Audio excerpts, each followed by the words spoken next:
Hello दोस्तों, फिर से स्वागत है आपका जीतू स्टोरी बुक चैनल पर। कैसे हो आप सभी लोग? आशा करता हूं सब अच्छे ही होंगे। आज मैं आपके लिए एक और रोमांच से भरी स्टोरी लेकर आया हूं जिसका नाम है साधु की पुत्री।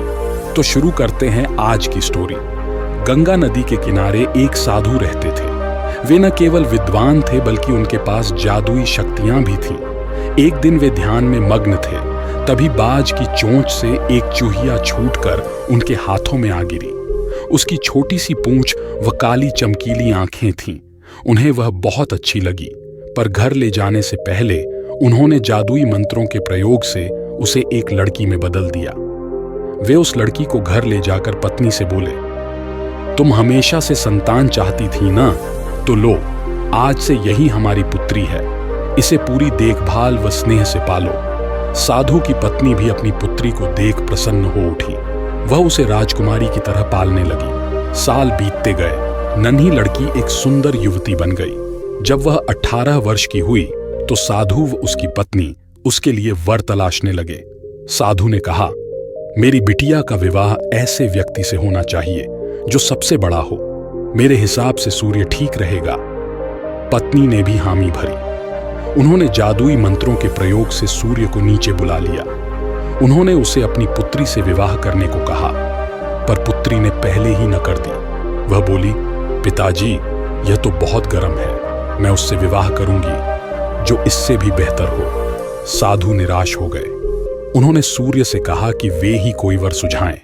सूर्य ने कहा, बादलों के देवता से बड़ा कौन होगा? उनमें तो मेरी किरणों को भी रोकने की शक्ति है। साधु ने बादलों को नीचे बुलाया व अपनी पुत्री से विवाह करने को कहा, पर इस बार फिर पुत्री ने मना कर दिया। वो बोली, ये तो कितना बदसूरत है, मैं इससे विवाह नहीं कर सकती। साधु ने बादल देवता से कहा कि वही कोई अच्छा वर सुझा दे। वे बोले, पवन देवता ठीक रहेंगे, वे तो मुझे भी अपने फूंक से उड़ा देते हैं। साधु ने पवन देवता को बुलाकर अपनी पुत्री से विवाह करने को कहा। पुत्री ने फिर इनकार कर दिया। वो बोली, मैं इससे शादी नहीं करूंगी। ये तो कहीं टिकते नहीं, हमेशा यहां वहां भागते रहते हैं। साधु ने पवन देव से पूछा, क्या मेरी पुत्री के लिए ऐसा वर हो सकता है जो आपसे भी बेहतर हो?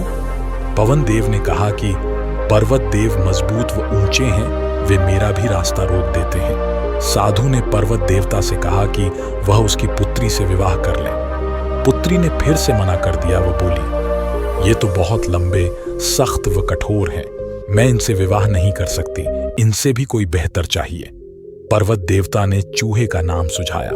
वे बोले, माना मैं काफी सख्त, मजबूत व ऊंचा हूं, पर चूहे मुझ में भी आसानी से बिल बना सकते हैं। साधु ने चूहे को बुलाया। उसे देखते ही उसकी पुत्री खुशी से उछल पड़ी। हाँ पिताजी, यही तो है वह मैं जिससे शादी करना चाहती थी। साधु ने सोचा, इसे ही किस्मत कहते हैं। यह एक चूहिया थी और एक चूहे से विवाह करना ही इसके भाग्य में लिखा है। उन्होंने जादुई मंत्रों के प्रभाव से पुत्री को फिर से चूहिया बना दिया। चूहा व चूहिया विवाह करके खुशी खुशी रहने लगे।